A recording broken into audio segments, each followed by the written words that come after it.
সরাসরি গাছ থেকে শশা হারভেস্ট করছি। এই যে ওজন কমাতে শশা কিন্তু টনিকের মতো কাজ করে, কারণ শশাতে থাকে প্রচুর পরিমাণে পানি এবং কার্বোহাইড্রেট থাকে খুবই কম। তাই শশা খেলে আমাদের ক্ষুধা কম লাগে, ভিতর পরিষ্কার করার পাশাপাশি ওজন নিয়ন্ত্রণে খুব ভালো কাজ করে থাকে। এছাড়াও শশাতে থাকে প্রচুর পরিমাণে সোডিয়াম, পটাশিয়াম, ভিটামিন কে, যা আমাদের হৃদযন্ত্রকে সুস্থ রাখে, যার ফলে হার্ট অ্যাটাকের ঝুঁকি কমে।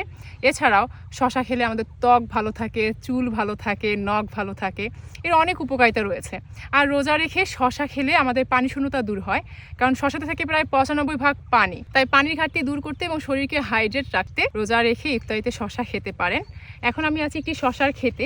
শশা কিন্তু এখন সারা বছরই পাওয়া যায় এবং সব ধরনের মাটিতেই খুব ভালো হয়। মাটি খুব ভালো মতো ঝুরঝুরে করে নিয়ে এরকম বেড করে শশা লাগাতে পারেন। তবে হ্যাঁ, শশাতে পানির ব্যবস্থা রাখতে হয়। 7 দিন অন্তর অন্তর পানির ব্যবস্থা রাখতে হবে যেন মাটি আর্দ্র থাকে। তাই অবশ্যই শশা খাবেন।